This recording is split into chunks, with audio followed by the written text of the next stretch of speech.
evening all. I'd like to welcome you to Timber Development UK's University Design Challenge 2022, which is Southside Hereford, which we are organising in partnership with Edinburgh Napier University and NMITE, which is the new Model Institute for Technology and Engineering, along with the Passivhaus Trust.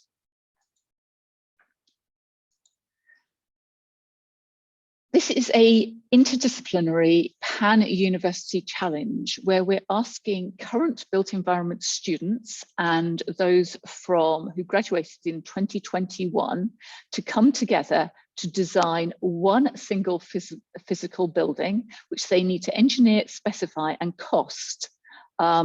And it needs to be from timber and to Passivhaus standards. There are 3 stakeholders and you have a budget of around £2,000 a square metre. Now, I was assured you yesterday from somebody who's delivered timber passive houses and bigger projects than houses that it is imminently possible. So if the industry tells you differently, come and speak to me and I'll put you directly in touch.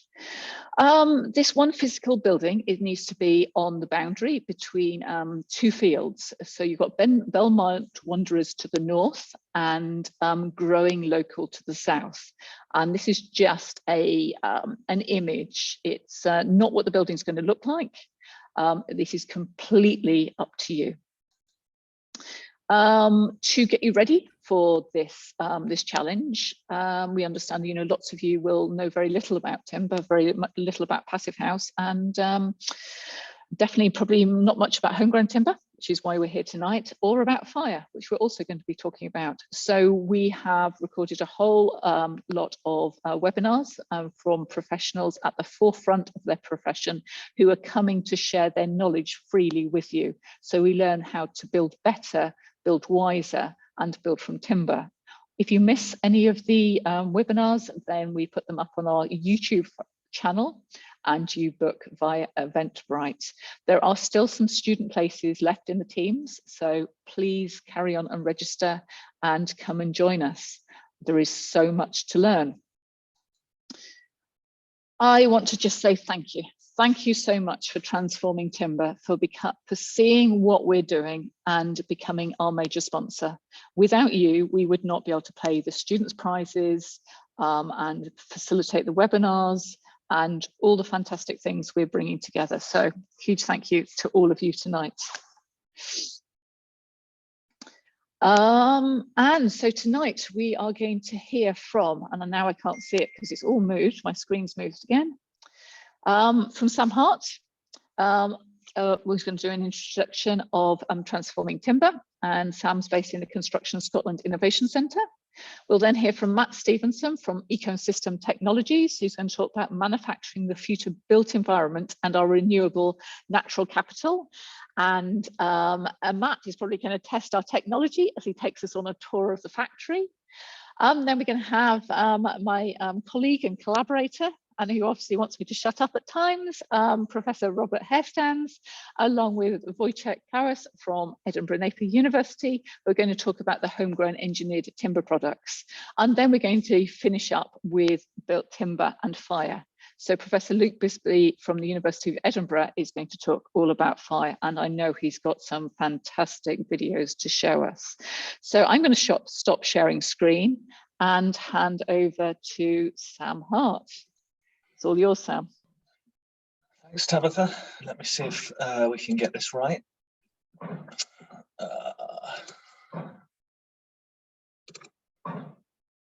How's that? Not for me yet. No? No. No. Try share again. Let's try again. Yeah, it's something's got, yeah, that's perfect. But you've got 4 blokes in t-shirts. Yeah, that's perfect. That's what I was looking for. No, that's not what I was looking for at all. How's that? Perfect. Perfect. Right. Perfect. Thank you. Good evening, everyone. Welcome, and thank you very much for having us. It was really exciting to be sponsoring this brilliant TD UK initiative. As Tabitha said, my name's Sam Hart. I head up the MMC team at Construction Scotland Innovation Centre. I am conscious many of you will be tuning in from England and may well never have heard of CSIC before. So I'll give you a brief introduction around who we are, what we do, and then I'll give you a very quick overview of the Transforming Timber project. I'll make it quick because whilst we are leading the project, the 30-strong project team are all both significantly brighter and considerably more interesting than I am. So I'm really keen to get you engaged with the vital work that the team's undertaking on our behalf of the project. So CSIC's core mission is to drive forward the zero carbon agenda through innovation. Absolutely everything we do must evidence a significant contribution towards this goal. We're in the midst of a declared climate crisis. We've got record energy prices, and as if the last 2 years weren't enough, certainly the last sad 24 hours have highlighted the fragility of kind of global supply chains. So how do we do that? We basically bring together cutting-edge businesses like Ecosystems Technologies, the brightest minds in academia, and the scale of the public sector to facilitate the drive towards transformational change, which the construction industry so desperately needs to make. We effectively structured collaborative projects, research projects to develop new systems, processes, materials, which can then be scaled up and commercialized to help deliver a more sustainable built environment. I think it would be an understatement to suggest the construction industry is not famous for embracing change and transforming under its own steam. Therefore, we exist to drive this transformation forward, to ensure what we're constructing is relevant, is resilient, is sustainable, and delivers the best possible social and economic impact for Scotland and the wider UK. And why do we do that? Well, I think we all know how urgent and desperate this need is right now. I like to think that the simple fact you've joined this webinar shows you're already committed to this cause, and for that, I'm absolutely delighted. And so on to the Transforming Timber project. In just about as eloquent a way as I've ever heard it put, and thanks Robert for this, the fundamental reasoning behind constructing and pulling this project together is that Scotland has the renewable natural resources, internationally recognised expertise and technical capabilities to deliver a sustainable manufactured built environment in response to the climate crisis. And we know this because we have probably over 10 years now of in-depth research looking at the suitability and viability of our homegrown timber and its use in the built environment. Such as the depth of knowledge Robert and his team have created. They've even brought forward new grades for our homegrown timber to reduce our reliance on over-engineered specifying. And you can see in some of these pictures some of the engineering boundaries being pushed by Matt's team and CSIC in the pursuit of promoting the benefits of timber. So Transforming Timber is a £1.5 million Innovate UK funded small business research initiative project. And that SBRI element is important. The reason SBI was chosen is because it's a commercial contract as opposed to grant research funding. And this means that the fundamental outputs of the project must be the commercialization of the research that's produced in the project. And this means for our project, there were two essential and non-negotiable deliverables, which have the potential to be game changers for the UK. Number one is the development and construction of the UK's first homegrown mass timber two-storey home, which was for demonstration at COP26. And secondly, is the business case for the commercialization of the UK's first ever manufacturing facility delivering homegrown mass timber components. And so you can see how the development of the project essentially aspired a perfect quadrant of research, innovation, commercialization, and education. Robert and Luke's team, who you'll hear from later, have the underpinning research and evidence of the viability and suitability of homegrown timber. CSIC bring the project partners together at the Innovation Factory, which you'll see via Matt's technological wizardry, and we support the manufacturing construction processes for the prototyping at the Innovation Factory. Ecosystems Technologies are the industry partners driving the commercialization of the technology forward through the design, the manufacture, construction of the demonstrator, and obviously the future pipeline that their business brings. And NMITE have the facilities and capabilities to then turn our project outputs into cutting edge learning materials and tools to develop, or to help develop, our future construction and manufacturing leaders. And so by driving homegrown timber further up the value chain and incorporating the likes of the 5 capitals model that you may have heard Adrian Campbell talking passionately about on previous webinars, we can start to see how significant the outputs are that a new manufacturing facility and sector could bring to the UK. The alignment of the project, through the alignment of the project partners alone, we know the ecosystem of organizations linked through this project, you know, equates to more than 10,000 different organizations. We have the ability to leverage in approximately £10 million of industry investment, and that would be in addition to any potential support that we might see coming through from the public sector in the realms of green jobs and manufacturing, reshoring, etc. The first 5 years of output from that facility will be estimated to deliver around about 135 million kilos of carbon benefits. 250 built environment professionals will be trained over that period. And using the Homes for Scotland calculator tool, we've estimated the number of homes, through the number of homes delivered in the first 5 years, would be supporting 8,180 jobs and over £32 million of tax revenue for the Exchequer. I've put the Gantt chart up to try to demonstrate the scale of the research and work that's been undertaken in the 12-month project. It really is a significant amount of work. The project timelines meant that the research and other work going on in the project had to be undertaken simultaneously rather than sequentially, if you like. And therefore, the project leads worked hard at the inception stage to try to remove as many of the interdependencies as possible.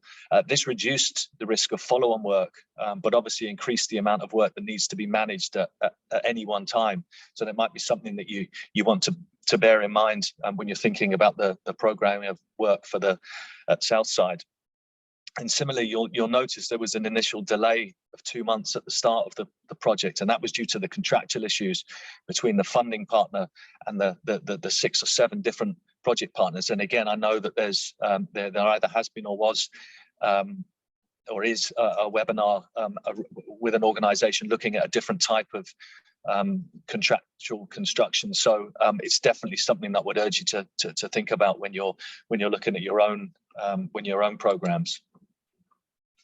And so very quickly onto the construction of the demonstrator, which took centre stage at our 2-week festival at CSIC. It was called Be at COP26. I will let you have all the links to this information. I know some of you here today had the opportunity to visit. I really hope you enjoyed yourselves, and you can see here the kind of level of coverage that we saw across the UK from BBC News, BBC Scotland, and the wider kind of construction press. Everything was really, really well received. And again, throughout the 2 weeks, a variety of conferences and workshops and talks with some of the speakers here today, and again, right the way across the timber industry. We're essentially camped out at CSIC for some of them for 2 weeks solid. And so here we have it. This is the UK's first ever homegrown mass timber home, constructed for an organisation called Synergy, a prop tech developer based in England, who are looking to disrupt the build to rent sector with an innovative new smart energy business tool. You probably recognise this image. Matt is sitting in there at the moment, and again, you'll get an in-depth view of the manufacturing process. But the building is essentially 2 modules consisting of cross-laminated timber walls, glue-laminated floors, and nail-laminated ceiling and roof. And in addition to the Synergy demonstrator, one of the core outputs of the project, one of the underpinning elements was that we could supply a number of living labs, which could be manufactured during the project timelines and monitored using various sensors and data loggers to assess building performance and then compare it against the original computer modelling that was developed. So what you're seeing here is called Gen Zero. It's the UK government's Department for Education new project designed to deliver a new standard of net zero secondary schools. And thanks to the Transforming Timber project and the team's hard work, we're now expecting this to be undertaken using homegrown timber as opposed to imported. The hideaway cabin, another one of Matt's designs, and another fantastic example of how innovative design, homegrown timber, and two middle-aged models in high-vis vests can combine to create a stunning holiday home that went down really, really well at COP. Fettes College in Edinburgh is now the proud owner of a block of 6 study rooms, again manufactured using the same modular technology as the Synergy demonstrator, and installed over a single weekend at the famous college. And finally, the beacon of hope, quite possibly and ridiculously the hardest of all those manufacturing challenges we've undertaken. He won't mind me saying it. It's one that probably almost broke Matt. And ironically, being titled the Beacon of Hope, it's also an art installation designed to inspire kind of self-reflection and awareness of mental health. And I think it certainly helped us do that. So plenty of time for reflection now in its permanent position at Glasgow Central Station, welcoming everyone. If you do get the opportunity, an open invitation to come up to CSIC and see what we do, and hopefully you'll be greeted with this at the station.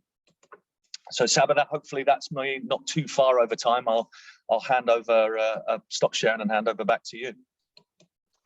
Brilliant, thank you so much, Sam. And yeah, I like the invitation to Glasgow. Matt. Now, you're muted. I'm going to ask to unmute. I'm guessing it's that one. Bear with me, we can't hear you. Yeah, sorry. Perfect. Right, hopefully you can hear me now. Good. So I'm working off 2 devices, so I'll try not to end up with reverb, but yeah, thanks for that, Sam. I'll go into a bit more depth on a number of the points and projects that Sam has pointed to there. But quick intro: Ecosystems Technologies. We're an innovative prop tech company. We're dedicated to digital transformation in the construction industry, applied innovation in timber technology, and the democratization of sustainable, healthy building solutions.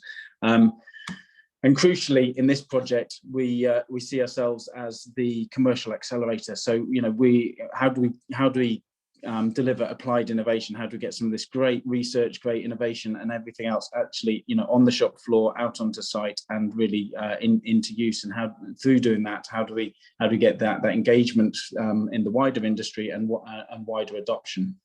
And through that, lead to being able to commercialise and scale the manufacture of the homegrown mass timber. On the screen here, just some projects which I've delivered previously, either as Ecosystems or with my previous company, Carbon Dynamic, a range of from 5-star holiday rental cottages to social housing and the fit home in the middle there, a technology-enabled assisted living homes.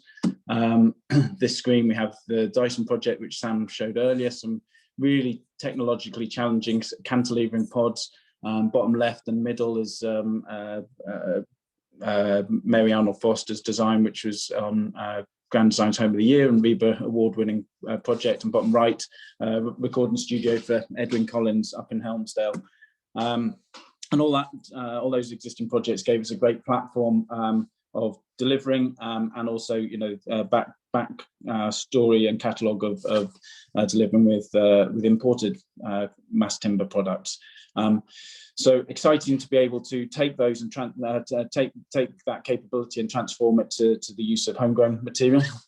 So quick reflection on this product development methodology map. So we're trying to move the homegrown product up the value chain, and we're doing that by adhering to the 5 capitals approach: the physical, natural, social, human, and financial capitals.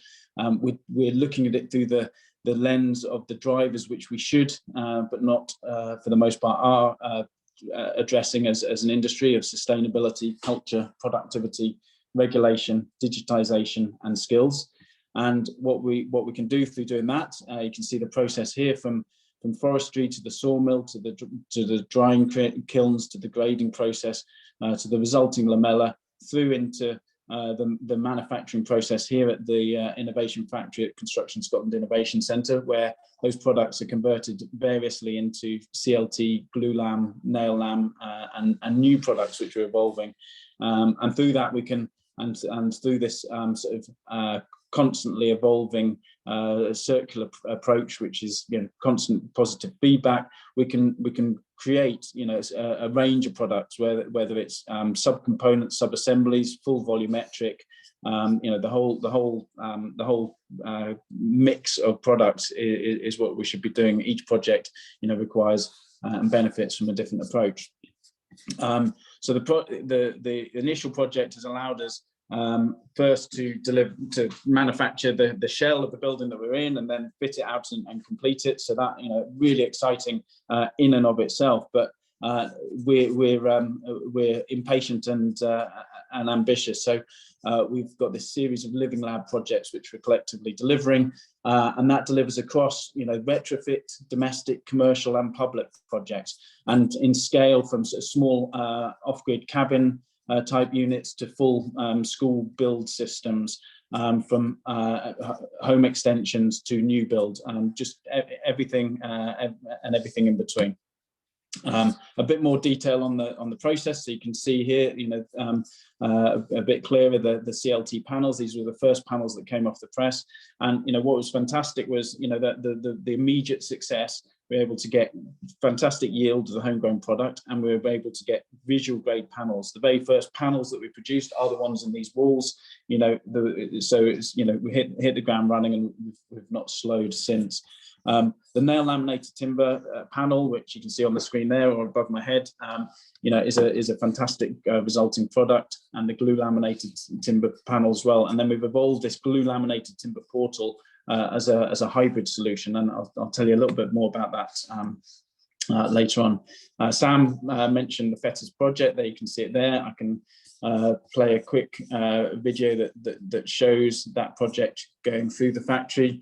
So we've manufactured the mass timber elements here at CSIC. We've transported them up to Invergordon, where we've got our 4,000 square metre factory, where we've then assembled them into modules for delivering to site.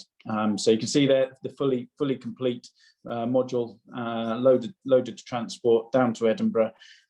All of the internal fit out, the furniture and everything else was also homegrown material, 60mm CLT, which was a great addition to the project. Let me see if I can sort of shoot forwards without making everyone sick. So you can see here the modules, fully volumetric, substantively complete on delivery. Now, Wojciech will introduce a little bit of the work that Dr. Andrew Livingston's been doing with the assessment of the homegrown engineered products. So what you can see here is the pads which this is sitting on. We ended up having to have a 2.5 metre cantilever with the project, which it's frozen for some reason. And that 2.5 metre cantilever wasn't originally designed in, but we found all sorts of services on site and had to adjust. Now the design tools and the mathematics and the engineering which Andrew and the team are evolving have allowed us to respond very agilely to those constraints. And in the future, the tools will allow us to be even more agile and optimize the use of the homegrown mass timber and make sure that we're delivering the best possible results. So really excited at the work that's going on there and what will come next with that. So Beacon of Hope, I won't go on about that again because Sam's done it, and obviously I'm mentally traumatized by it. So no, it's a fantastic project. So the COP26 demonstrator, why don't I, and the Gen Zero project, but let me see if I can do a sleight of hand here and stop sharing with that and start my video on my phone and flip around, because being at the factory at the moment, I'm actually stood inside, and I don't know if hopefully you can see that on the screen. Let me know if not. But so I'm inside the finished Synergy unit here. So you can see kitchen supplied, working with a new style, part of the James. Can so you can. Okay, good. Part of the James Donaldson group produced the kitchen. All of our suite of homegrown products, we've created these LEDs to fit in between the staggered staves of the ceiling panels.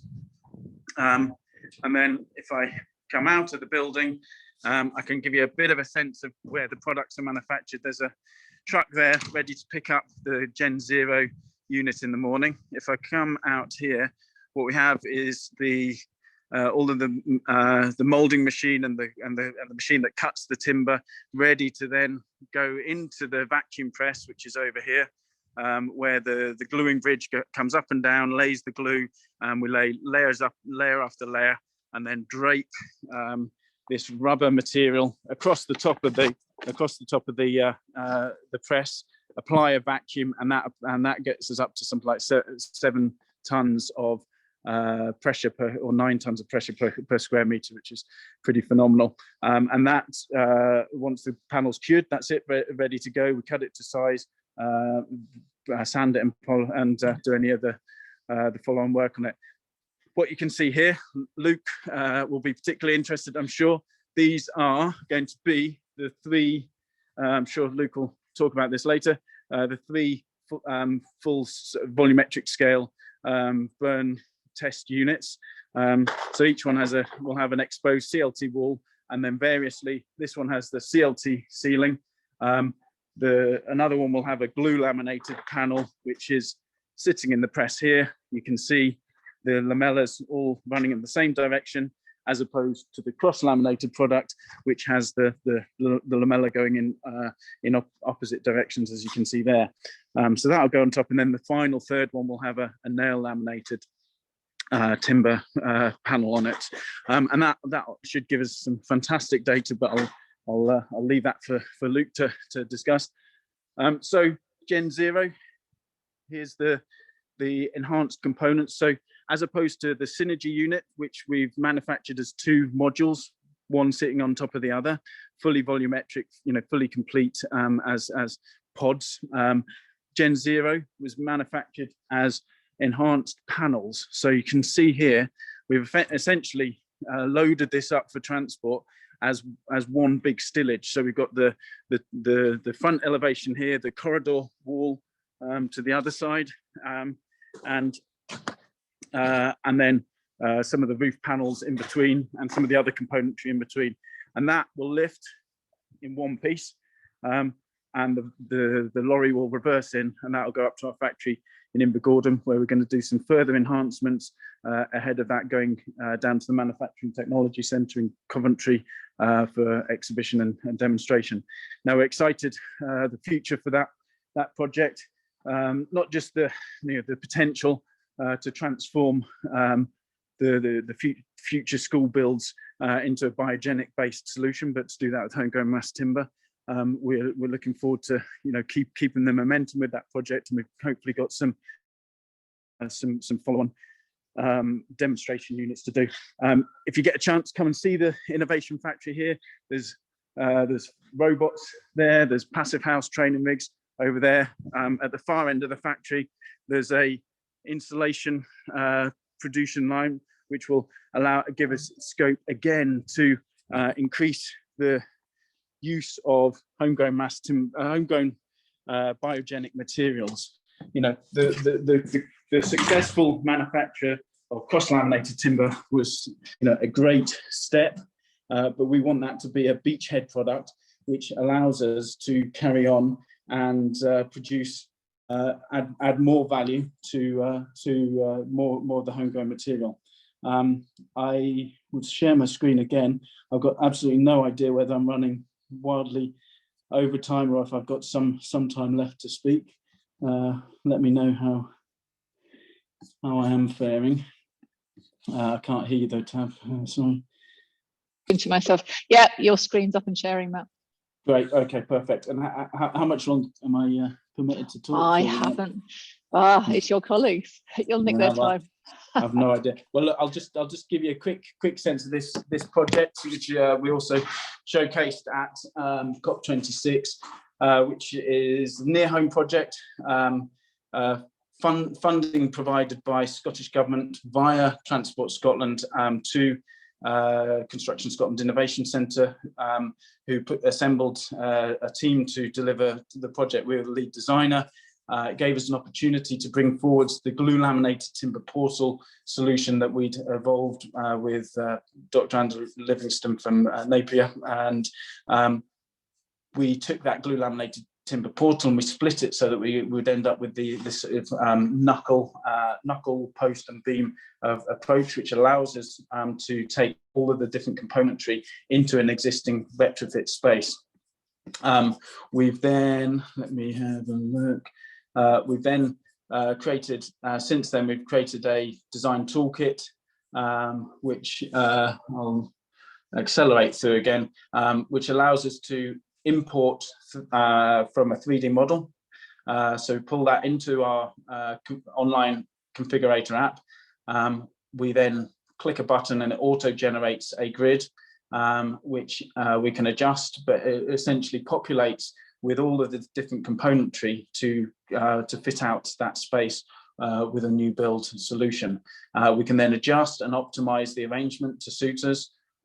We can then customize it to add and change internal space. We can add the office and the facility, and whatever that space really wants.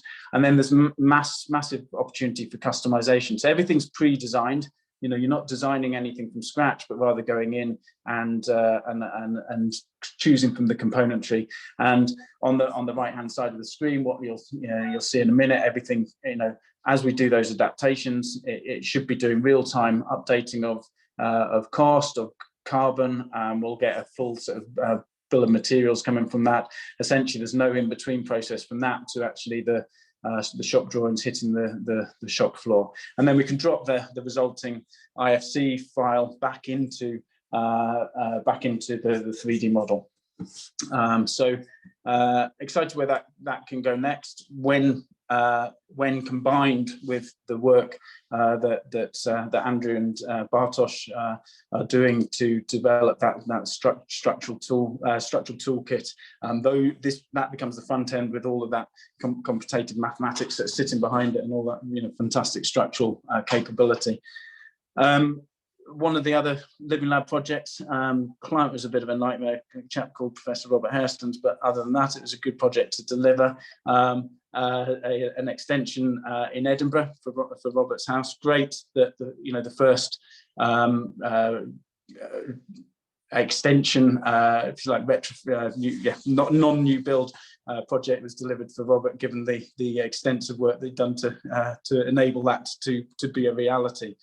Delivered over a weekend in early January, so we were fortunate with the weather, but great to see that as a new builds great, retrofits fantastic way that we can take stuff forward.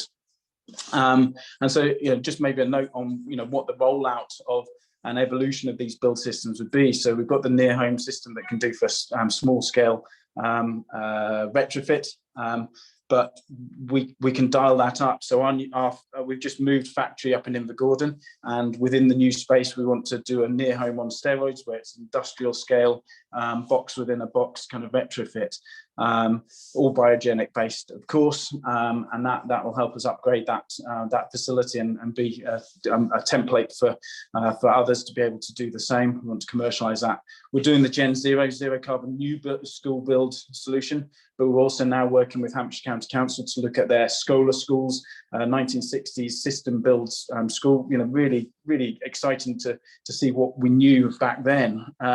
And how little we've sort of taken forwards in the intervening years. But anyway, we knew a lot back then, but the facades were asbestos and single glazing. So if we can go in and have a retrofit upgrade using, again, biogenic and homegrown materials, then that's hugely exciting. Small industrial new build units, and so on and so forth. This is a hotel on the right. So if in the event that any of you are visiting Future Build next week down in London, then please come and find us on one of the stands. I've no idea which one it is, H35 or something like that. But we manufactured this demonstrator for Suprema / Pavatex, who supply all of our insulation and waterproofing products. It's a great showcase of their products and those demonstrated through our evolving build systems. So, do come and see that firsthand. It's a great way to see and, that tactile sort of nature of the materials. And I think that's it, other than just to say, there's a hugely exciting opportunity for the students on the call who are going to go for this project. It's been stated before by plenty of previous presenters, the opportunity to specify and identify opportunities to use biogenic, sustainable natural materials in lieu of more highly embodied energy materials is, you can have such a tremendous impact. So please engage with that opportunity. It's an exciting opportunity. The material's wonderful, so you can't go wrong. And do reach out for any information and any way that can support in that endeavour. And I realised I'd turned my camera off when I went outside. So right, brilliant, thanks. And I'll hand over to whoever's next. I think it's Wojciech, is it? Thank you. Thanks, Matt, so much. Yeah, highly appreciative, and it all worked. So brilliant. Yes, Wojciech and Robert, over to you. Thank you, Tabitha. I'm just going to share my screen. Host disabled, participant screen sharing. It could be the fact that my V1 was playing with the router and I was disconnected for about 5 minutes. So we met. Oh, there we go. Blame the kids, eh? Yeah, I need to hide the router a little deeper or higher, only as possible. Leave it on the floor, the 2-year-old running around. Anyway, you're not quite full screen yet, Wojciech. I'm not yet full screen. Okay. Here we go. So, good evening, all. Good to see you all again. Today, so if you remember last month, I ran you through some engineered wood products, or like a general overview of the products. What I'm going to do today is focus on the homegrown materials, particularly the ones manufactured by Matt and his team at Ecosystems. And I will refer back to some of the photos you've seen already and Matt and Sam's presentations at Fettes College and Code 26 unit, and show you them to you in a little more detail. The kind of products that have been used, dimensions, the achieved U value, and so on. So the idea is to equip you with the knowledge and tools required to design the structure, which is the subject of this challenge. And to do so, I've prepared this overview. So we're going to start off with the introduction to homegrown engineered wood products, and who's the better person to do it than Professor Robert Hairstans. So he's going to start this presentation. Then I will take over and walk you through specifications, properties of homegrown engineered wood product, such as cross-laminated timber, glue laminated timber, and nail laminated timber, all homegrown, all manufactured in Scotland by Ecosystems at the Innovation Factor. The third point on the agenda for tonight is construction examples. So this is what I told you. We're going to refer back to some of the projects completed this and last year actually. And we're going to finish off with a short video made by Dr. Andrew Livingston on design tool and BIM, which will be made available to you to undertake this challenge. Okay, Robert, I'll hand over to you for a couple of minutes. Perfect. Thanks, Wojciech. So you just flip it to the perfect. Thank you. I presume everyone can hear me okay. I guess the first thing to sort of kick off on this is obviously there's been a journey to get to this point, and what we've done along that journey is not just develop the homegrown products in the sense of the engineered timber and mass timber products. What we've done also hopefully is develop homegrown talent.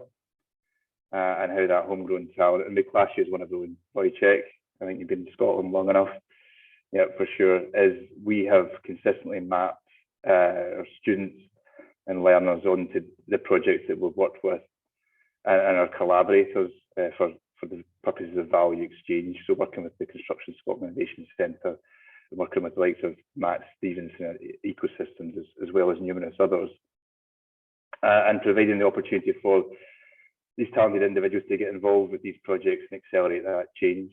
And this has been a journey, and there's been others before Wojciech and Andrew that have come through a similar system and moved on in their careers. And it dates back almost 10 years now, indeed, where we started on this journey to get more homegrown timber utilised with an emphasis on the mass timber systems. So this publication that's here in Tabitha, I'd like to look into just getting this distributed for free via the competition itself, because I do have a PDF copy, so we'll get that onto you, and we can get that distributed. It provides sort of baseline knowledge in terms of the various products that are available, and Wojciech touched on, I think, in the previous seminar. Indeed, I continued in some of that theme with the one that I've done recently on industrialised and off-site construction. But essentially, in the mass timber products, we have the lamellars are normally laid up either parallel or parallel and perpendicular. There are other ones that looked at in terms of diagonal CLT, etc., but indeed Dowlam, but principally they're either parallel or perpendicular. And then there's a way of bringing the lamellas together, and they can be, of course, of varying thicknesses, as Wojciech will go through.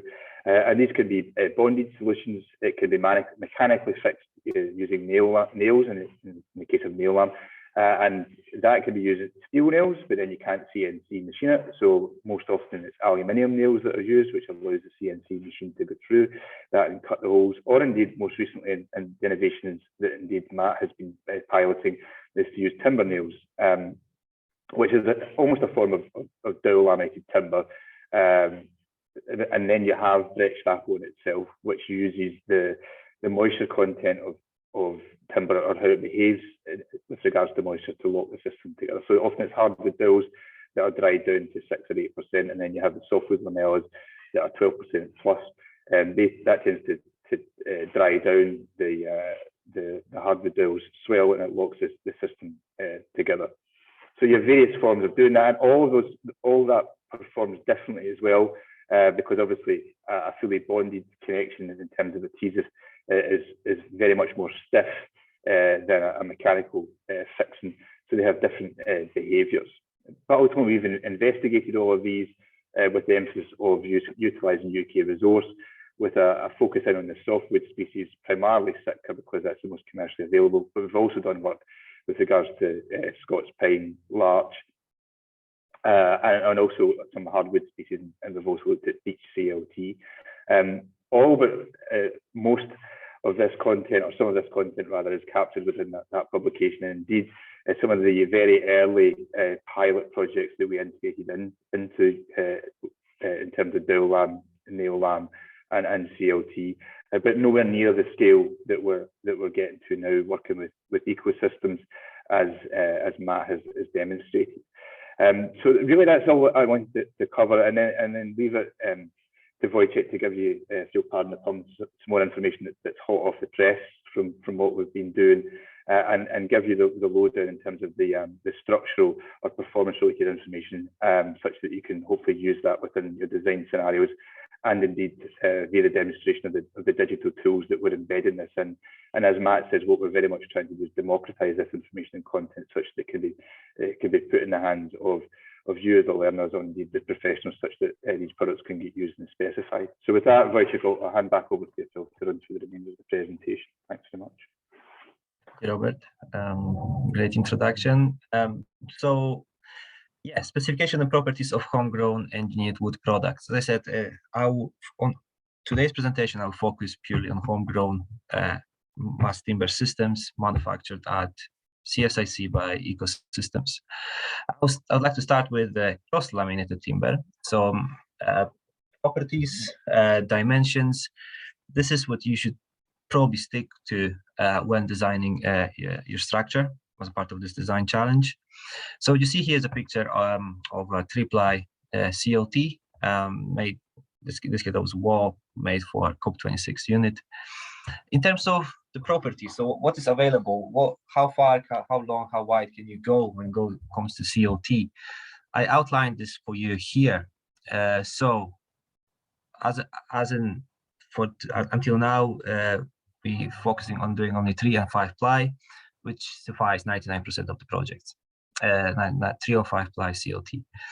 The panels can be up to 3 meters wide. So this is dictated by the size of the press, vacuum press available to us.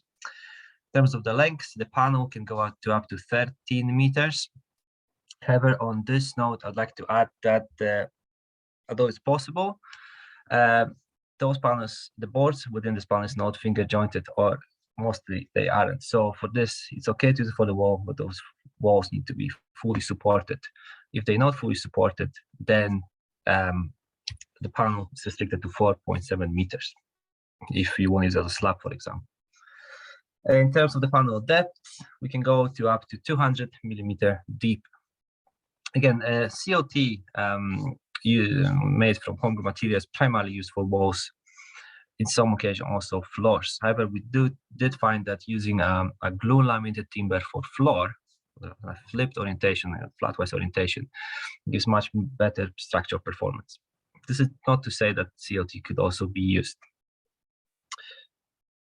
In terms of the boards, so all boards are supplied by BSW Timber, Scotland's largest sawmill.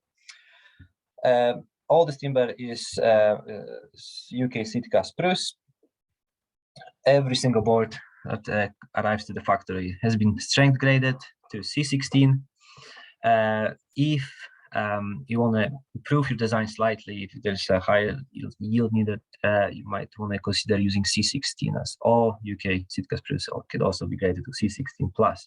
So I'm sure that for the design exercise, like what you're about to undertake, will be acceptable.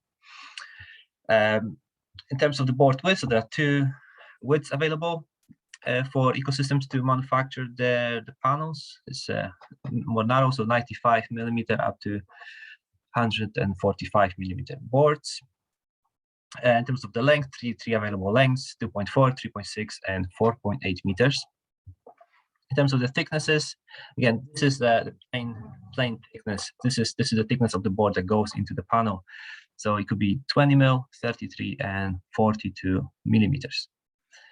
Density-wise, so what you see here is the mean density for C16 and C16+ timber. As you see, C16+ is slightly more dense.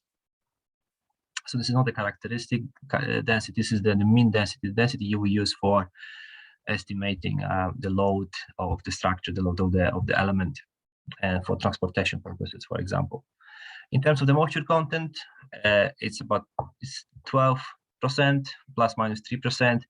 From the research we carried out in the last few months, actually, we did check over 100, almost 200 boards with a handheld moisture meter, and we did find the actual moisture content of the boards as about 11%, although there was some variation, but never went higher than 13 and never lower than 9. Something to keep in mind that the boards available can be cut and planed to the required size. So this is, 95, 145 widths. It's not this. It doesn't have to be this exact dimension. It can be cut. However, you want to keep the design efficient, and you want to use your material most efficiently. So you need to keep that in mind. This is the available sizes, and what's the best way to use those in the panel, within the panel, is quite important. So to minimize the wastage of repurposed material. In terms of mechanical resistance, so what you see in the picture here is actually the flatwise COT panel test. We've carried out a series of these tests on 3 and 5 ply panels at Napier in the last 2 months. I am still to crunch data. However, the first results are promising. The main purpose of this research really was to assess the quality of the panels, see how they behave under severe loading conditions. And from the preliminary results, I can say that there was very little to none delamination signs that would show that the boards are delaminating. So there was the failure mode observed during testing was mostly associated with bending or tension or compression forces, which is the wood failure. However, for your design, for structural purposes, you would need some properties. So the standard does allow to use the properties based on the properties of the boards.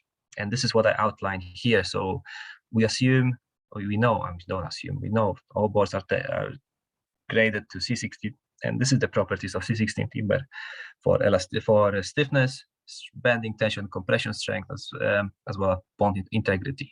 Bond integrity we did check.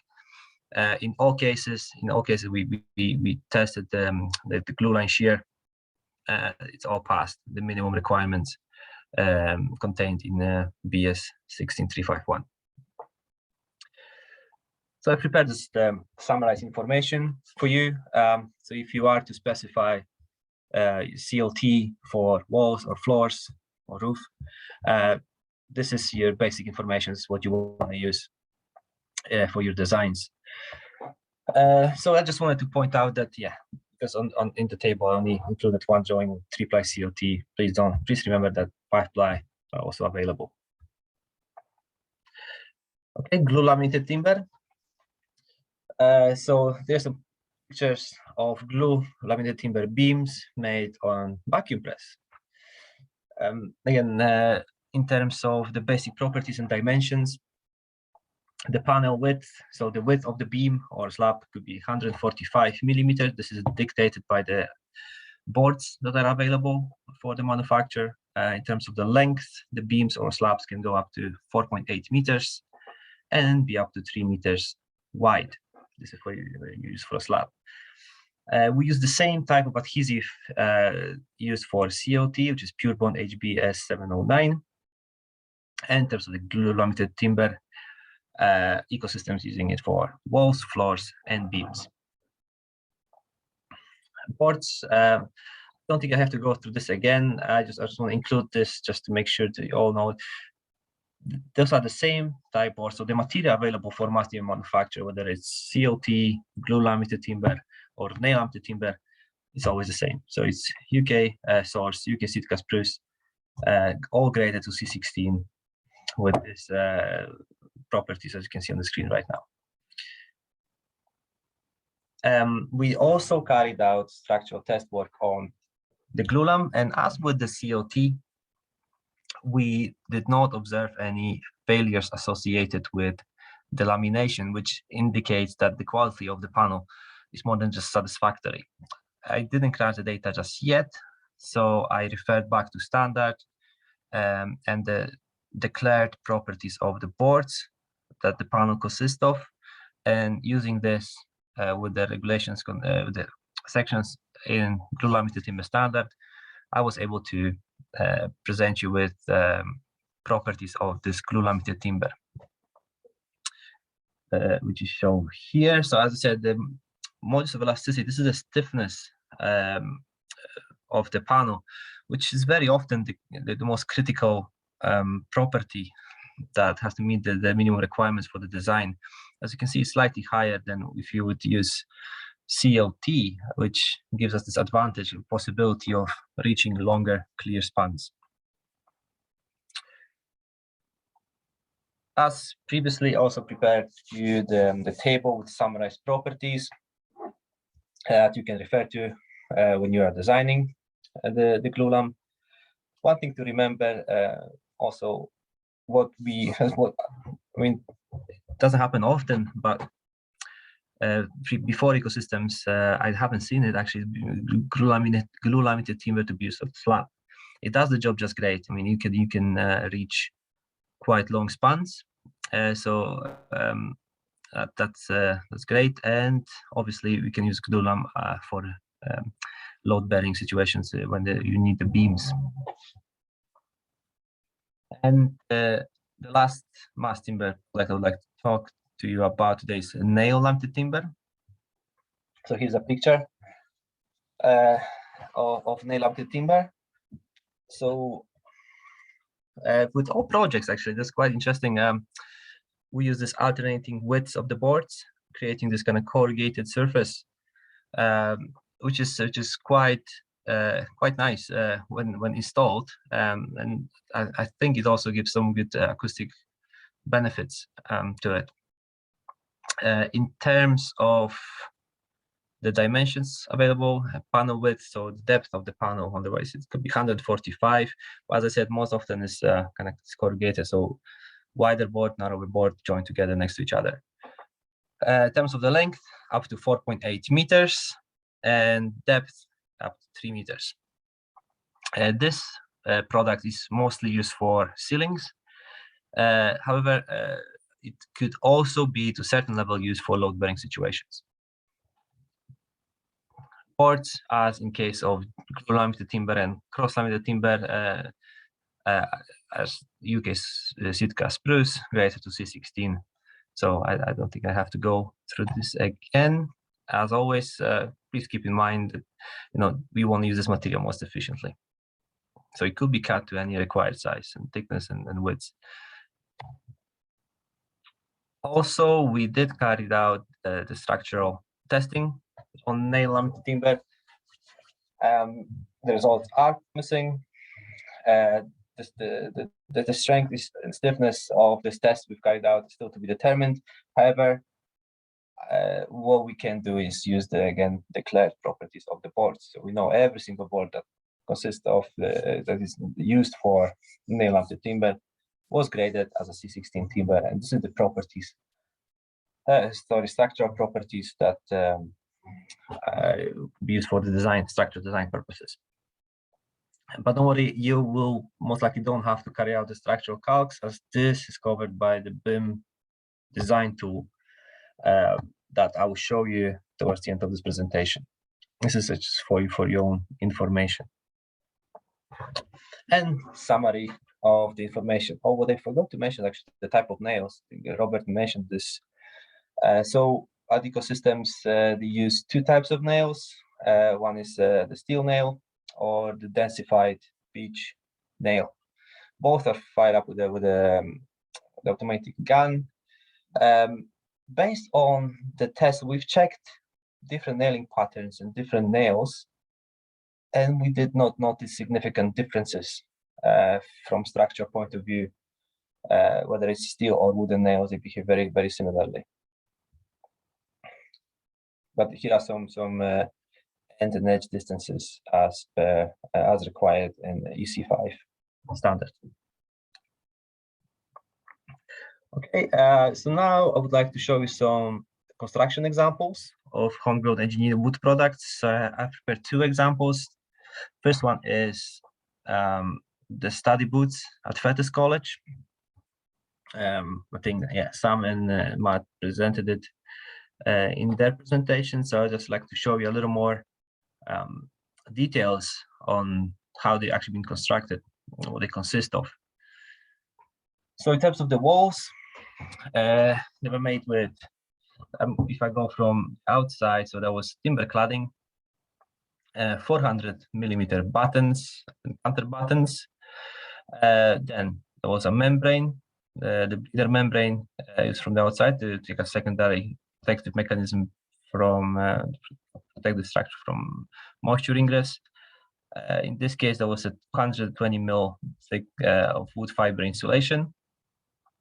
And on the internal face, there was exposed CLT panel, 100mm thick, so consisting of 3 lamellas. Each layer was 33mm.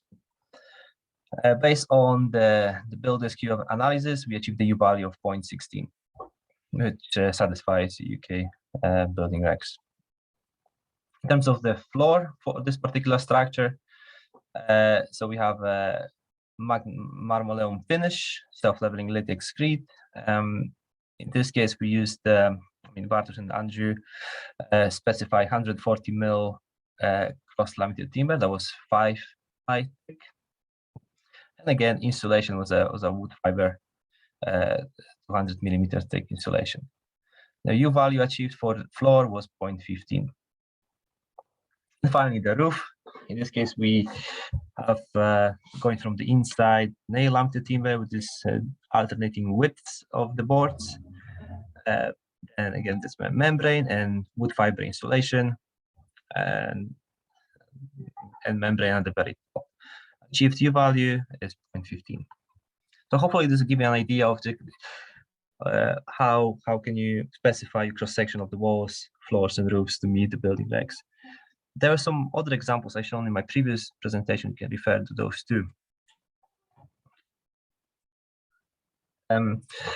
So I've shown you this before. I'd like to run through it a little more detail in terms of the structural connections. So how the connections are made, how those panels are joined together. So for this is the modular unit that actually Matt was sitting in while giving his presentation. So we prepared this drawings before it was actually constructed. So as you know, the structure consists of NLT ceilings, CLT walls, and glue laminated timber floors. What I would like to show you though is the connections used, and maybe you could refer to those when during your challenge as well. So probably the most not difficult, but the kind of connection that requires most attention is the connection between the CLT wall and the GLT. So the GLT is the first floor, so it's going to have some live load on it, obviously the dead load, and will support all the elements that are located on this first floor. So to do that, the idea was to keep the connection simple for manufacture, assembly, and disassembly. So what we've done here, we used the kind of ledger was fixed to the CLT wall, then the GLT floor was on top of that and fixed with screws. In both cases, screws were 6 mm diameter, 160 mm long, fixed at 400 mm centers. A similar solution was used for nail laminated timber ceiling. In this case, our ledger as a stringer was used first, which was first fixed to the NLT ceiling, and this allow us also to fix it directly to the wall. This is to avoid the situation where you fixing your screws to end grain of wood. You don't want to do that. This is very weak connection. So the solutions we came up with was much more stronger.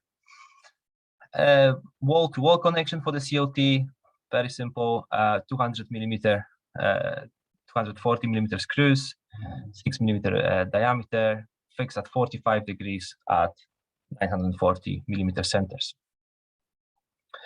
Also, we had to create opening for staircase here.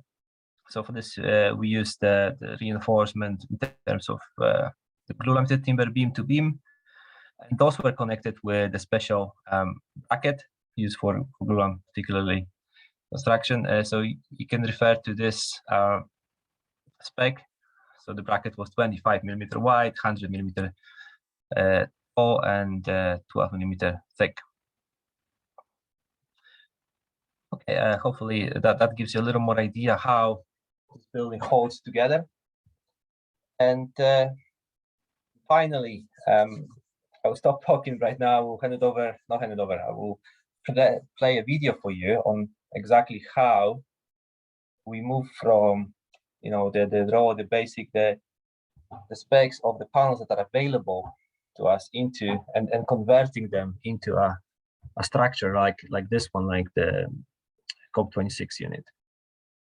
So how it's done is probably best explained in the video, which I'm going to play right now. So this is the video prepared by Dr. Andrew Livingston.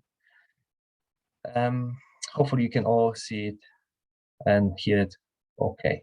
So this Dr. Livingston is actually presenting the tool designed that will be available to you for this design challenge. This is a demonstration of the first of the 2 digital design tools created for the Transforming Timber project. So going into the BIM tool, we have 3 components. We have the CLT, or cross-laminated timber. We've got the GLT, glue laminated timber, and the NLT, nail laminated timber, all with unique configurations designed for that type of product. If I go over to this building here, which is the ground floor module of the SNRG building, we can see that the CLT walls have been specified accordingly. We've got the GLT floor slab as a slab orientation. We also have a beam, some of the beams at the top acting as beams and the configurations required for that. And then we have the NLT nail laminated timber ceiling panels. Again, the configurations for this. If I want to finish this building off, I'm going to select my CLT panel. I'll move it or keep the original in place.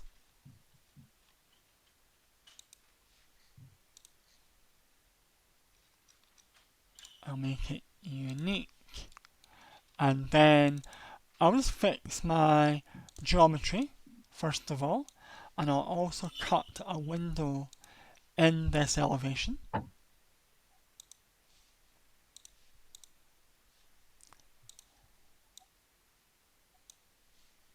And then I'll go in to the option and modify for this particular building. I want the 90mm CLT, 99mm, sorry, a vertical orientation, a Sitka spruce, visual on the internal face, filled with wood filler, surface spread of flame treatment, yes. I don't need fire resistance, grade by timber species, and that's all the options that I need to do. Press apply. We now have the ground floor module complete. Select the whole module. I can go to File, Generate Report. Then I can now run my report. And we'll download. Now I've got my report downloaded, I'm going to select the whole document, press copy, and I'll paste it into my template pre-prepared. I now run the macro. That was by accident. And now I can see the data required for each of these panels, all the CLT panels, the GLT, the NLT, and also all of my connections from panel to panel, object to object as well. So in the panel you can see the configuration, the mass of each panel for lifting purposes, type, orientation, all the timber that's required, the volume of timber or the length of timber required, even the amount of glue that will be required for each of the panels. We also have for the NLTs, nail laminated timber, we've got the type of fixings required, the spacings, and the total number for each panel.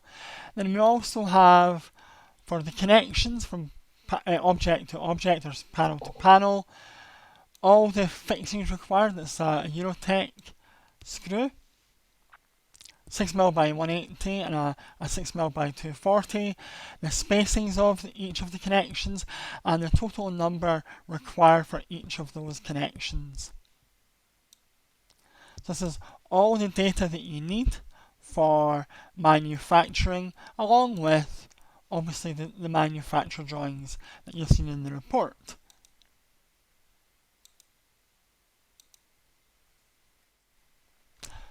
Thank you very much for a very quick demonstration.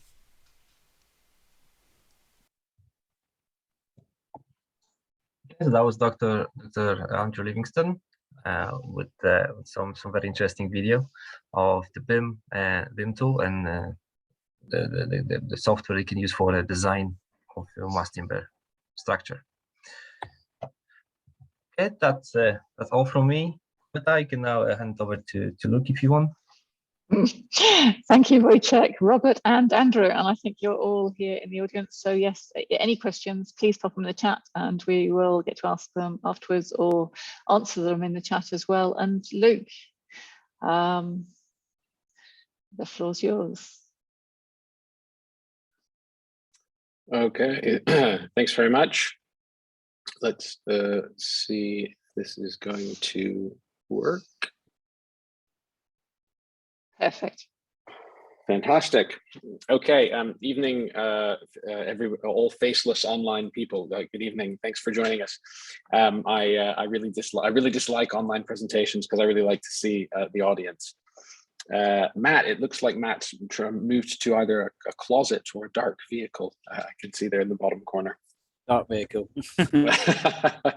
Right, so I'll very quickly just run through something completely different, as they say. So I'm leading one of the aspects, one of the work packages of the Transforming Timber project. One of the things that happened early on in the development of the second phase of this project was that I was contacted by Construction Scotland Innovation Centre and asked if we at the University of Edinburgh would be willing to participate in the next phase, because the team involved, from my perspective, very unusually, were being very forward thinking about some of the key things, some of the key hurdles they were going to have to address when looking at mass timber, use of mass timber in buildings, in particular multi-story residential buildings, and in particular in buildings where we might like to have some of the timber architecturally exposed within the building. So you have exposed timber surfaces. And there are a number of consequences of building with mass timber,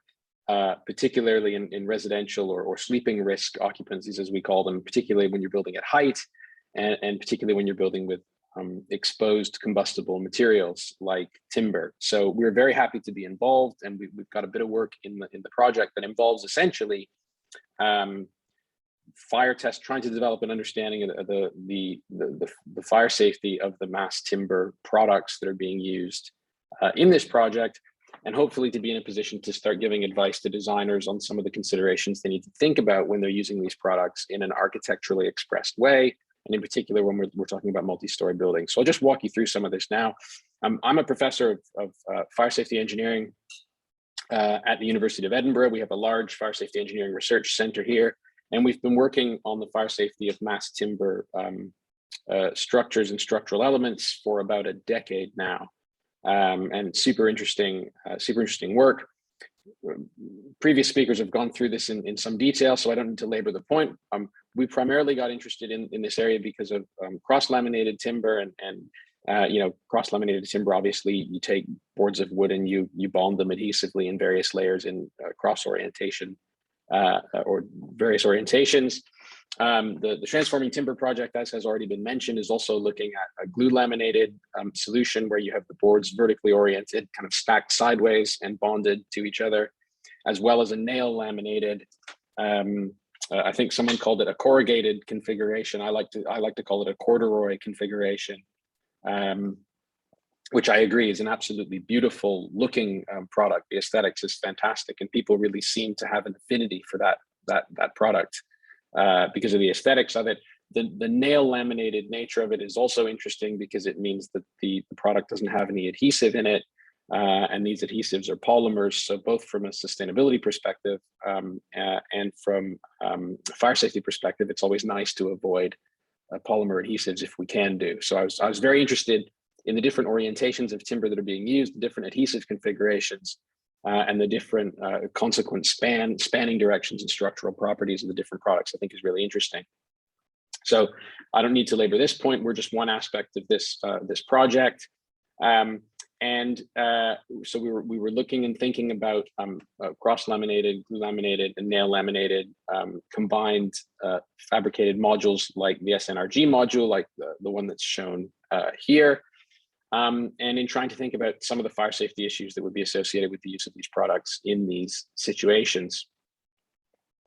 And we can think about the types of buildings that we might, the SNRG module is a two-story residence, essentially a single family unit, but we can start to think about modular construction. We can start to think about mid-rise residential buildings where maybe we have stacked modules. We can start to think about much taller modular buildings. This building isn't modular, but it's an 18-story mass timber building in Canada. It's got glued laminated columns and cross-laminated timber floors. One of the tallest timber buildings in the world. There's this building in Norway, also I think 18 stories. So you're looking in the 18 to 20 story range is well within the bounds of engineering at the moment for these types of products. And people have really pushed the boat out in some applications as well. This was a proposal for, I think, a 300 meter tall skyscraper at the Barbican site in London. Admittedly, more a thought experiment, I think, than an actual proposal. But nonetheless, the goal was to demonstrate that from an engineering perspective, it's possible. Whether it's either sensible or practical is another question, but certainly the physics is understood to such an extent that structurally the view is that a building like that is technically possible. So those, we're talking about buildings of increasing heights and increasing complexities, and as a consequence, increasing consequence in the event that we might have a fire. Now, many people don't know much about fire safety, period. At least people like to think they do, but in general, many engineers don't really have an understanding of what the key issues are. And so when we think about the fire safety of timber buildings in particular, what are the issues? Now, historically, if we think back to why we previously haven't been building that much in timber, when we think about multi-story buildings in urban environments, one of the reasons is that we have some pretty nasty experience historically when we have large-scale use of timber in close proximity in our urban environments. And historically, there have been dozens of examples of very significant conflagrations where, whole swathes of cities have been wiped off the map. And that has largely been attributed to the widespread use of timber, both structurally and in particular on the outside of buildings, so that you get building to building fire spread. Now, one of the consequences of that historically was that a lot of regulations and laws were introduced in the wake of many of these fires historically that effectively banned the use of timber in significant buildings in urban environments. And what that means is that all of the fire safety regulations and guidance and understanding of the physics that has developed over the last century or so, when the knowledge has really advanced, has been developed in a context wherein timber buildings were essentially not permitted. And what that means is that our entire framework for doing this is based around a fundamental assumption that the structural framework and the internal and external surfaces of buildings, significant complex buildings, are going to be non-combustible. And only in the last 15, 20 years has that really started to change in a very significant way. And not just timber, the use of polymers, glass fiber reinforced polymers, polymer foam insulations, and various other combustible materials, which are increasingly becoming necessary because of the climate crisis that we're now having to face. So one of the issues with timber buildings is that historically this is not something that we do. Unfortunately, if we look at, I like this plot of carbon dioxide and temperature anomaly going back 1,000 years, and you see what's been going on since the Industrial Revolution. It really puts it in perspective, for me anyway. It's not something that we do, but it's something that actually we kind of have to do. We don't have much choice now. We really need to start thinking about every opportunity we have to reduce embodied carbon and reduce in-service energy use as a result of our building stock across the pitch. And so I'm really positive about using timber. One of the challenges of working in fire safety and working in timber is that many people run away from you rather than talking to you, which is one of the things that impressed me about the team on this project in particular, was actually asking for our involvement. So it's something that we have to do, but of course it's something that we have to do safely. Colleagues will know that I routinely comment on LinkedIn posts and Twitter posts and things when people sort of say that because of the climate emergency, we need to relax all of our requirements for fire safety so that we can use some of these more, let's say, some of these less carbon intensive materials. And I always point out that I'm not sure I'd be willing to throw safety under the bus entirely, although we are going to have to start making some concessions. So when we talk about fire safety in buildings, I don't have time to do like a full lecture on fire safety in 20 minutes, but I think it's some of the key things I'd encourage the student teams to think about, and probably be worth just going and having a look at it. In England and Wales, there's a document called the Approved Document B. You can get it on the government website. The Approved Document B sets out the requirements for fire safety in buildings. And the requirements or the recommendations rather that are in Approved Document B are based around the building regulations, and the requirements of the building regulations in the United Kingdom are functionally based. So you have to try to achieve acceptable outcomes for your building with respect to fire safety. And they're couched within these 5 fundamental functional requirements of the building regulations. So you have means of warning and escape. So you have to warn people that there's a fire and people have to be able to get out. You have to make sure that the fire doesn't spread within your building too quickly. And so you can imagine that if you have exposed timber surfaces, the spread of fire within the building might be worse than you would otherwise expect. And that's one of the reasons why historically we require buildings to have non-combustible or limited combustible internal linings.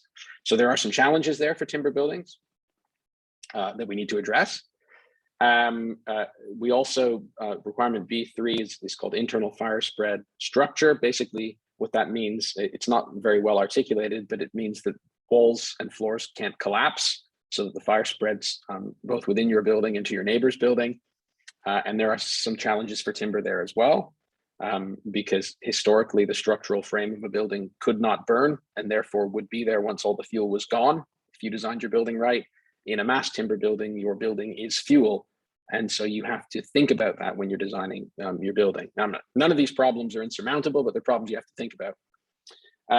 External fire spread, you have to think about the fact that fire might spread externally on your building. And anyone who's been living in the UK for the last 5 years knows that we've seen catastrophic external fire spread on at least one occasion in the last 5 years. So that's something we have to think about. And you also have to think about the safety of firefighters who might attend and deal with a fire in any building. And again, timber presents certain challenges on that front. Now, I could do an hour on each of those, but I won't do that here. Fundamentally, the problem statement is that timber burns. Concrete doesn't burn, brick doesn't burn, steel doesn't burn, but timber does. And we have to face that head on. So there's two things we can do, right? We can either stop the timber from burning. What that typically means is we encapsulate the timber in a fairly thick and several layers of typically plasterboard. Now that architecturally has disbenefits, and from an energy use and carbon footprint and sustainability perspective, disbenefits associated with that as well. So that's not necessarily what we want to do. So we actually prefer solution 2, which is somehow understand and account for the burning of timber. And that's what we're trying to do in this project. Now, very quickly, for people who don't know much about fire safety, this is a match. Hopefully everyone's seen a match. When you light a match, you obviously observe a flame, and the flame ignites, moves along. You can see the flame moving along the match. Most people have probably done this. And you can actually see, if you look closely at this video, there's a lot of really interesting physics going on here. So the burning of a match is actually an extremely complicated interplay of various physics around computational fluid dynamics, chemical decomposition, and various modes of heat transfer. You can see, if you look carefully, some very interesting moisture transport that's going on along this matchstick as it burns. So understanding these properties are fundamental to understanding how a match burns.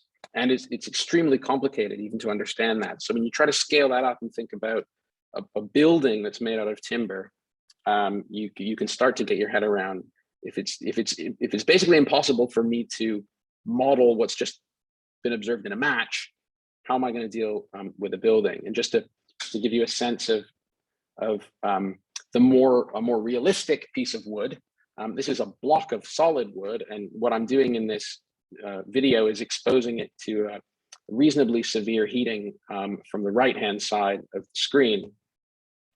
And you can see that the timber has started to char on its front face, and you can see that there is smoke coming off the timber. The timber is not yet burning, so that smoke is the products of decomposition of the timber. It's what we call pyrolysis products. So the timber is being heated, and it is decomposing, and flammable gases are coming out of the timber. Those flammable gases then mix with oxygen in the surrounding air, and if there's sufficient heat or there's an ignition source, they will ignite. And that's what I'm showing you. Oops, if I can get this to run. So you'll see this all of a sudden will ignite, and now we have the timber burning, and you can see the sheet of flame burning over the surface. That continues to heat the surface of the timber, which causes additional in-depth heating, which causes additional chemical decomposition of the timber, which releases combustible gases, which mix with oxygen and continue to burn. And this is an ongoing process. Now, the formation of that char can be used to protect the timber. So the fact that the timber burns and forms a char means that the rate at which the timber is being heated in depth is reduced, which means the amount of mass of combustible gases that's coming out of the surface is reduced, which means that eventually the timber might stop burning because it has a char on it, which effectively protects it. That's a massive oversimplification. But what it means is that understanding the formation and the development of the char and the availability of pyrolysis products coming out of the timber is fundamental to understanding what's going to go on within a room that has timber linings or in a compartment that has timber linings. So over the last decade or so, I've been involved in a number of research projects looking at the performance of mass timber. This is just a video of quite a large test that we did in France. This was a real scale room, you can see, with 3 real scale windows. It had timber fuel on the floor, and it had a cross-laminated timber ceiling. And we were trying to understand the differences in compartments where you had, for instance, a concrete ceiling or a steel ceiling, steel decking ceiling, or a cross-laminated timber ceiling. And there's a huge amount of complex physics that goes into that. See if I can get the next slide. This is just a close-up video, and you can see in this video, most of the fuel at the floor level of this compartment has now essentially burned and is starting to go out. And you can see that the ceiling here, cross-laminated timber ceiling, is still contributing to the fire. So you see there's some really interesting physics going on in this compartment. And the idea with these experiments was to try to understand the conditions that would lead that ceiling to go out and for the fire to extinguish without the building completely burning itself away. And one of the key things that we need to understand there is the amount of exposed timber that we can have within a compartment such that we reach these conditions that the fire will eventually go out on its own without continuing to burn until there's no building left. And that's one of the key requirements for doing this. So through all that work over many years, what we discovered was a number of things. I say the bad news, I mean, physics is kind of agnostic with respect to good and bad. It's just physics. So the physics tells us that in compartments, when we have exposed timber surfaces, we get fires that grow more rapidly. So you reach very severe conditions more quickly. You get higher gas temperatures within the compartment. The fires last longer, effectively because there's more fuel to burn. And if you have a wood burning stove and you throw more logs on it, it burns for longer, right? And indeed, if you don't understand the fire dynamics properly, your fire may never go out. And it's important to understand the conditions that will lead to the fire going out, because that's a prerequisite for your building to survive. You get a lot more fuel going out the window and burning outside of your compartment, which means that the conditions that might lead to more severe external flaming are present. So we need to be aware of that. And there are potentially significant consequences for the ongoing structural stability of the building, because you get an ongoing in-depth heating even after the fire's gone out that can lead to reductions in the strength of the timber that are significant, in particular, given that we're required under the building regulations to protect the safety of firefighters who might be in the building in the late stages or the cooling stages of a fire, even if everybody's got out okay and you've managed to evacuate your building. So these are all the things you need to be thinking about with respect to those 5 functional requirements that I put up. All of these 5 requirements are going to be influenced by all of these changes in fire behavior. And because these requirements were developed in the context of a built environment that fundamentally didn't permit high consequence mass timber buildings, you really need to think very, very carefully about applying the rules that exist currently to this essentially new class of buildings. So there's actually quite a lot of thinking to be done. So in the Transforming Timber project, what we've been doing tests to understand how the three different products that were mentioned, the cross-laminated, the glue-laminated, and the nail-laminated products, how they react to heating at small scale, at medium scale, and as Matt mentioned when he was walking around the factory, we'll be doing some tests at essentially room scale over the coming weeks, actually. So at Edinburgh University, we have a fire lab where we've been doing some tests on boxes that are 1 meter by 1 meter cubed. Sorry, 1 meter by 1 meter by 1 meter cubed. And what we've been doing is essentially playing with the amount of exposed timber that we have within these boxes. And then we have identical conditions of heating. So essentially we build a timber box. It's a box with a doorway and one wall, a certain number of exposed timber surfaces, a certain type of exposed timber surfaces, whether the glue lam, the nail lam, or the cross lam boards or rather products. And essentially what we do is we light a fire in the box that has very well characterized behavior. So it's a fire with a known amount of fuel and a known rate of growth. And then we let we let the fire grow within the box. We let the timber become involved in the fire. We let the fire burn for a steady period. We let the fuel that we've provided go out, and then we watch what happens to the timber structure, essentially burning under its own steam without any fuel. I'll just show briefly, and just to mention that the objectives in doing that work is to better understand the fire dynamics, to understand the conditions that lead to this burnout condition where the fire will go out, to adequately define what we mean by safe when we're designing these structures, how much exposed timber can I have, and to understand the variations amongst the specific transforming timber products. So this is just a quick video that shows one of our 1 meter by 1 meter by 1 meter boxes. You can see here a box with a door in it. Inside this box, you have a tray of hydrocarbon fuel that's burning at a constant rate for about 20 minutes. What I'm showing here, I think, is about 10 minutes into the fire test. So this tray has been burning quite vigorously for about 10 minutes and not much has been happening. And you can see there's smoke developed at the ceiling. These are just pressure probes in the door, and we have a variety of instrumentation within the box. This particular box has cross-laminated timber walls on either side, and it has a cross-laminated timber ceiling, all of which are exposed. So the back wall and the front wall, which has the opening, are inert and encapsulated in plasterboard. And what I'll show you here is just the fire burning. You can see that the fuel is burning and it doesn't appear to be involving the CLT. And you'll see that very, very quickly, once you reach a certain sort of tipping point behavior, the CLT becomes involved in the fire, and flames spread quite quickly over the surface, and you get a very rapid transition to what we would call the post-flashover condition, where you have very severe burning. Yeah, here it goes. It's almost instantaneous. You go from quite a mundane appearing condition to what, in this case, actually, I've worked at the University of Edinburgh for 14 years. This was the largest fire we have ever had in our lab.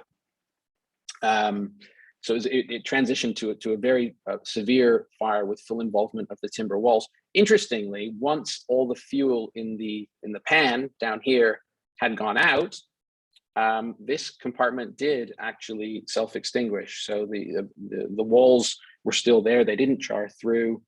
We had about 20 minutes of steady burning. Once the fuel in the tray went out, the fire in the box went out, and the timber walls did self-extinguish.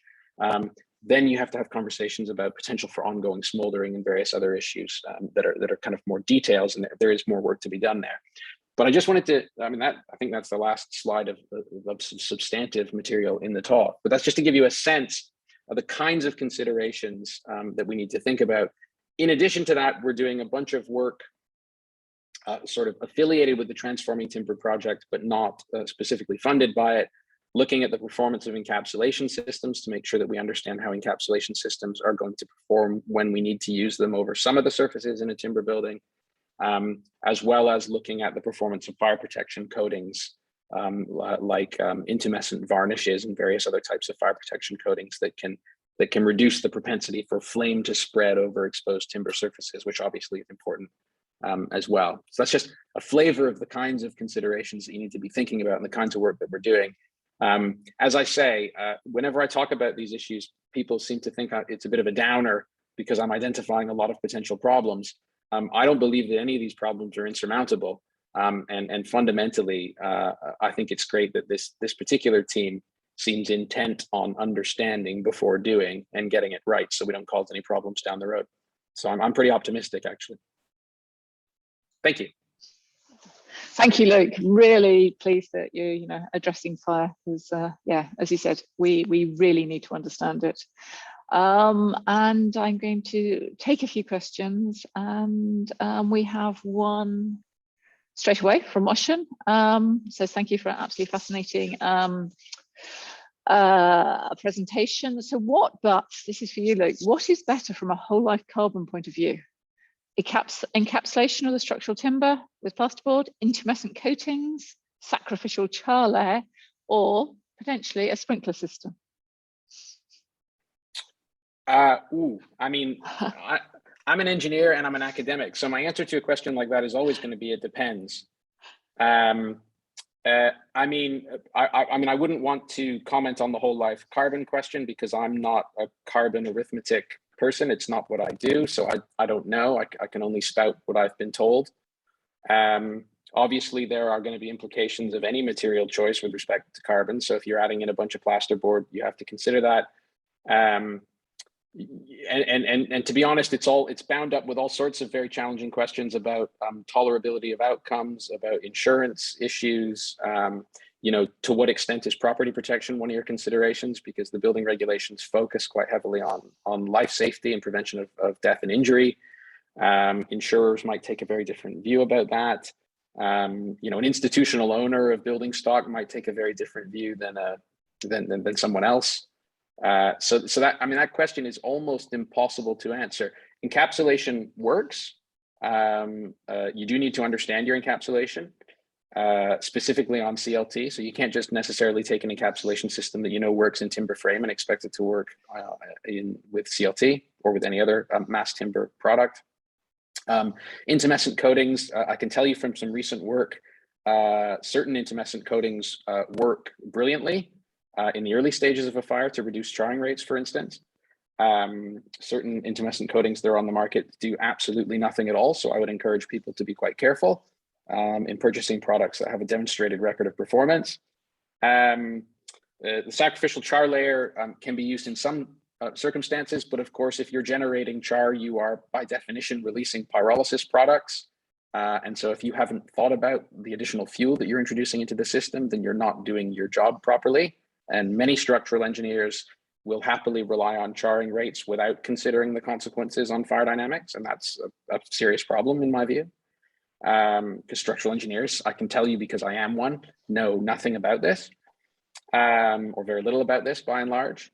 And the provision of a sprinkler system, I mean, fair enough, but you end up, that becomes a question of risk analysis. So if it becomes a question of risk analysis and tolerability of outcomes. So if you want to install a sprinkler system to reduce the risk of having a severe fire, but you want to accept the fact that in the event that you do have a fire and a sprinkler system for whatever reason doesn't manage the fire, then you're going to have to accept a total loss of your building and potential life safety and injury consequences associated with that. So, you know, I would leave that up to your fire strategy professional and hope that they get it right. But you know, there's no reason that a sprinkler system can't form part of the solution to get the risks down to where you want them. I mean, I'll keep talking since I see another question from Martin under there. Hi, Martin. How you doing? I know Martin. So you mentioned that concessions in safety will need to be made. I mean, hopefully I didn't say concessions in. I mean, I might have said concessions in safety. Hopefully I didn't. I think hope I misspoke. I mean, I think concessions in terms of what we're willing to tolerate in terms of outcomes. You know, engineering is always about the tolerability of outcomes.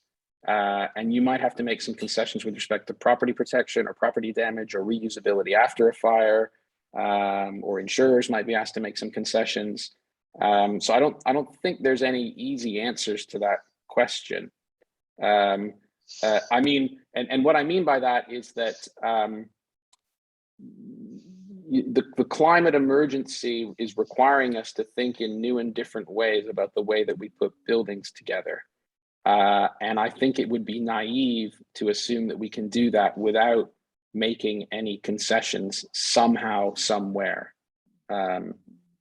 I don't know if that answers the question. Yeah. It's a really good question, actually, and an extremely challenging one. Yeah. Thank you for that, Luke. And I know you're going to come back and talk to us about fire, you know, further on in March. You just something that you know mentioned about buildings where obviously people sleep in. So the challenge the students are going to be working on is a community building where obviously there is nobody in there overnight. So I'm assuming that changes the fire. What people have to consider. Yeah, I mean, certainly, I mean, If you, for instance, looked at the recommended guidance within the approved document, which is a guidance document that underpins the building regulations for England and Wales in the English and Welsh context. In Scotland, you'd have a different situation, and in Northern Ireland as well.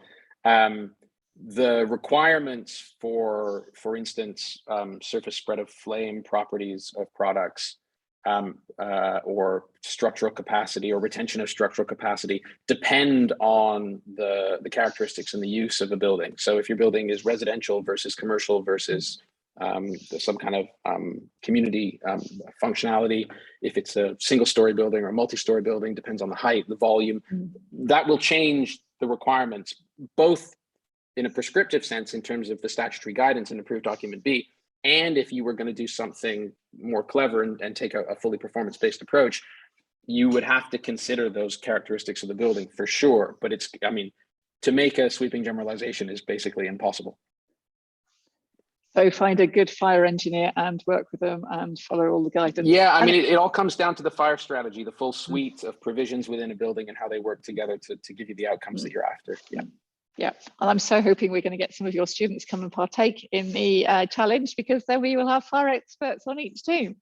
So that would be absolutely amazing. I'll take two more questions because I know we've gone over time. There's so much to talk about and it's been absolutely brilliant. So these are two more on timber. So I'm not sure who wants to take one, because this is from our friend Dan. Awesome work, and it's obviously great work. And it's about how much, rough idea, how much sawn graded homegrown timber at 12% moisture content going into CLT manufacturing would come out as a finished CLT panel volume. Shall I have a go at answering? I think that if I've understood well. So Dan, what we're using predominantly for the, well, certainly for the early work that we've done, we've one of the things we wanted to do was to add value to the homegrown product, but to use one of the streams of timber coming from the mill that's underutilized currently. So we've been using the sideboard material that comes from the outer part of the log, and the cutting patterns. We can get a 38mm off-sawn board coming from the sideboard material, and once that's been dried down to 12%, we then machine that down to a 33mm lamella. So the loss is from 38 down to 33. I'll let you do the maths, but it's pretty efficient in that regard, and the 33 is quite a versatile dimension. It's not a standard, you know, it's not, you wouldn't see that in the European product, but it's quite efficient and quite flexible for us. So we can do a triple 33mm layup to get a 100mm or 99mm panel, and that works really well. Now, more recently, we've been looking at producing 20mm and 40mm lamella to have, so that we can, yeah, gives us more versatility and more options. Now, currently the 40mm lamella would come out of a 47mm sawn material, but that's really because that fits with current cutting patterns that the mill would otherwise use. If we were to do that beyond the reasonable volumes that we're doing at the moment, so when we do a batch of timber, we're doing 150 cubic meters, or BSW up at Botergarten are doing a 150 cubic meter run at a time that goes through the kiln at that volume. But if we went into sort of significant volumes, then we might look at different cutting pattern options to get better yield from that. And I guess just a note from a yield perspective, we are getting really good conversion. So there's very little loss of yield for the drying. That perception wise, that's always been one of the biggest blockers and barriers to homegrown material. The evidence that we've had through working with the right partner. So Dave Mills at BSW's got fantastic knowledge around drying of timber, so he's getting, you know, really good yields. So that's been positive. And I could give a quick answer to Daniel's question, which is how long do we expect the timber buildings like the ones displayed at COP26 to last? Well, I would say indefinitely. If maintained correctly, then it's very difficult to put an end of life on them, especially and moreover because we design them for manufacture and assembly and disassembly and reuse. So actually the componentry within that should live beyond the useful life of the building, which is more, it's more likely that it comes to an end of life because the use of that building changes. So we have products which can live beyond the lifespan of that initial use of the building. And I think just to note a project which we're developing at the moment, which is to use that near home build system as a new build standalone solution. We're looking at a project with a client who their alternative would be likes of a porter cabin. So we're looking at a 2-year scenario where that our build would sit on site for 2 years and then relocate to one of the client's other sites and for incorporation in another building. Now, what's really relevant with that is if you have a building which is on a meanwhile site, which we're looking at quite a lot of projects with that, what's really important is that when that building moves, its performance standard stands up to the performance requirements at that point in the future. And so that's where an advantage of the approach which we're taking with a really robust fabric first approach means that the building will be relevant into the long term. So it's not just that it remains standing and structurally sound, it's got to be performance positive at that stage as well. Hope that's helpful. No, brilliant. Thank you, Matt. And I know there is more questions in the chat. So I wonder if some of our speakers will be able to answer them there, because I think we could be here all evening. And where I am down in Hereford, I know the cleaners are going to come and chuck me out very shortly.